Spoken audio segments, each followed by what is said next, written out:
Hello everyone, welcome to class 12 math with Priya. So आज हम discuss करेंगे chapter number 5 continuity and differentiability.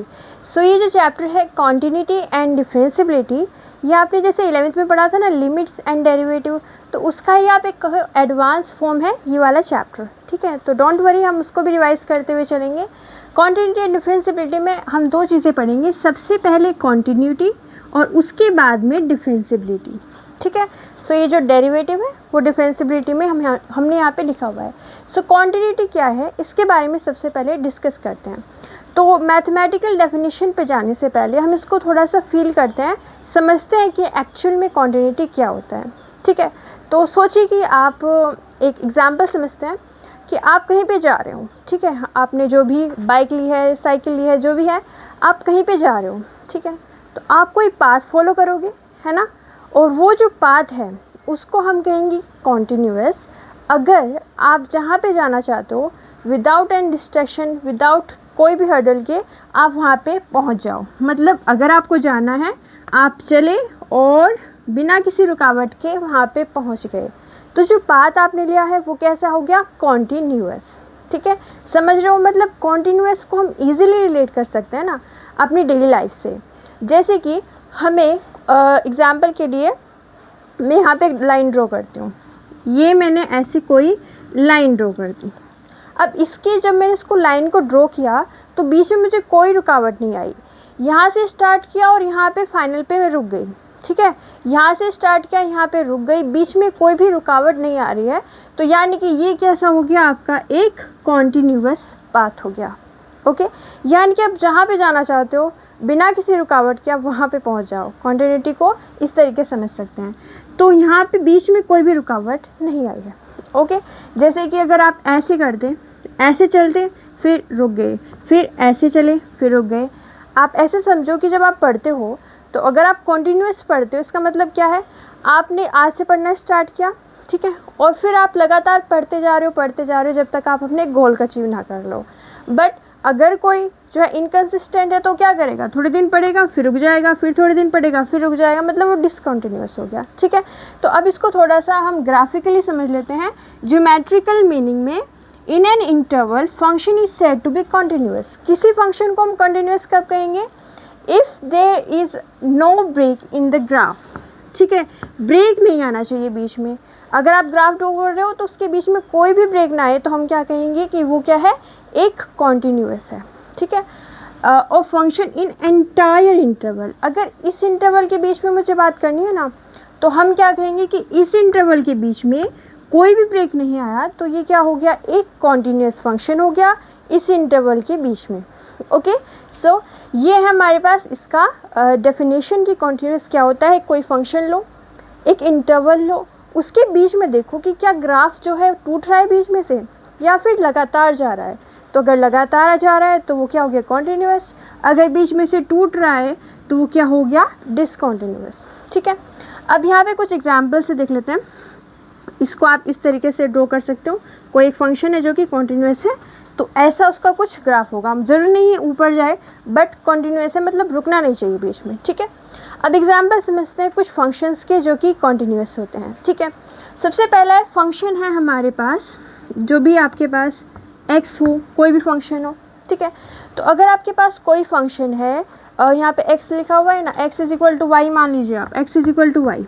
ठीक है, y is equal to x, तो यहाँ पे आप ड्रॉ करोगे इस फंक्शन को, तो कैसे ड्रॉ करोगे, x की वैल्यू, फिर y की वैल्यू, वहाँ पे x की वैल्यू, y की वैल्यू, तो ये एक ऐसा ग्राफ मिलेगा जो कि ओरिजिन से पास कर रहा है। और हमने इसको देखा कि भाई जब हम इसको ड्रॉ कर रहे हैं तो बीच में कोई भी रुकावट नहीं आ रही है, कहीं पे ये टूट नहीं रहा है, तो ये क्या हो गया, एक कॉन्टिन्यूअस फंक्शन हो गया। ठीक है, अब अगला है हमारे पास F X is equal to X square, right. So F X is equal to X square, मतलब ये हमारे पास कुछ पैराबोला आएगा। अब इस पैराबोला को देखो, ये जो ग्राफ आया है इसको ध्यान से देखो, क्या ये बीच में टूट रहा है या नहीं टूट रहा है। तो देखिए यहाँ पे इस फंक्शन को हमने ऐसे ड्रॉ करना शुरू किया और ऐसे हम ले गए, बीच में कोई रुकावट आई नहीं आई, यानी कि ये फंक्शन भी कैसा है, एक कॉन्टिन्यूअस फंक्शन है। ठीक है, अब अगला है हमारे पास मॉडुलो एक्स, यानी कि मॉडुलस फंक्शन। तो क्या मॉडुलस फंक्शन एक कॉन्टिन्यूअस फंक्शन होता है, तो आप उसका ग्राफ ड्रॉ कीजिए। ठीक है, जब हम वैल्यूज़ लेते हैं पॉजिटिव तो हमारे पास कैसी वैल्यू आती है, पॉजिटिव। अगर हम वैल्यू ले नेगेटिव तो कैसी वैल्यूज़ आती हैं, नेगेटिव। मीन्स यहाँ पे अगर हम नेगेटिव ले तो भी पॉजिटिव हो जाता है और पॉजिटिव ले तो पॉजिटिव रहता ही है। तो ग्राफ कुछ ऐसा आता है, हम इसको इस तरीके से ड्रॉ करते हैं, ठीक है। ऐसे हमने इसको ड्रॉ किया। अब फिर से देखो, हमने जब इसको ड्रॉ किया तो क्या बीच में कोई रुकावट आई, नहीं आई ना। तो यानी कि ये फंक्शन कैसा हो गया, एक कॉन्टिन्यूस फंक्शन हो गया। तो हमने इसको थोड़ा सा रिलेट करके पढ़ा कि एक्चुअल में कॉन्टिन्यूस क्या होता है, फंक्शन के एग्जाम्पल लिए। अब चलिए इसकी एक डेफिनेशन भी देख लेते हैं कि कॉन्टिन्यूस फंक्शन को हम मैथमेटिकल कैसे दिखाते हैं। तो चलिए देखते हैं। तो चलिए अब इसके मैथमेटिकल डेफिनेशन देख लेते हैं। तो मैथमेटिकल डेफिनेशन क्या है कि कोई फंक्शन f(x) कॉन्टिन्यूस होगा एट अ पॉइंट, यानी कि किसी एक पॉइंट पे कोई फंक्शन कॉन्टिन्यूस होगा। कब होगा, ऑफ इट्स डोमेन, मतलब वो जो पॉइंट है वो आपका डोमेन में से लिया गया हो। जो वैल्यू हम पुट कर सकते हैं उनको डोमेन कहते हैं ना। तो आप जो भी वैल्यू पुट करो उसका कोई एक पॉइंट है, उस पॉइंट पे हमें चेक करना है कि कॉन्टिन्यूस है या नहीं है, ठीक है।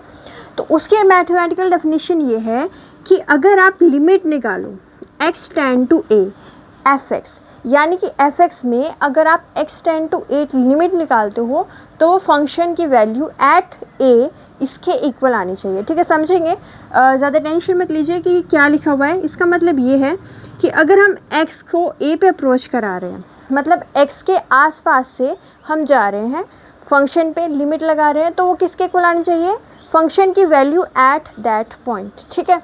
अब इसको हम इस तरीके से दिखा सकते हैं कि अगर हम x tend to a plus करें, a प्लस का मतलब क्या होता है, राइट हैंड साइड से, a के राइट हैंड साइड से। तो मान लीजिए कि x is equal to a है, इसका राइट हैंड साइड मतलब यहाँ से, ठीक है। यहाँ से अगर हम लिमिट लगा रहे हैं कि भाई x जो है राइट से a पे अप्रोच कर रहा है, और वो किसके इक्वल होगा, अगर हम उसको लेफ़्ट से अप्रोच कराएं, मतलब a माइनस का मतलब क्या हो गया, लेफ़्ट से अप्रोच करेगा।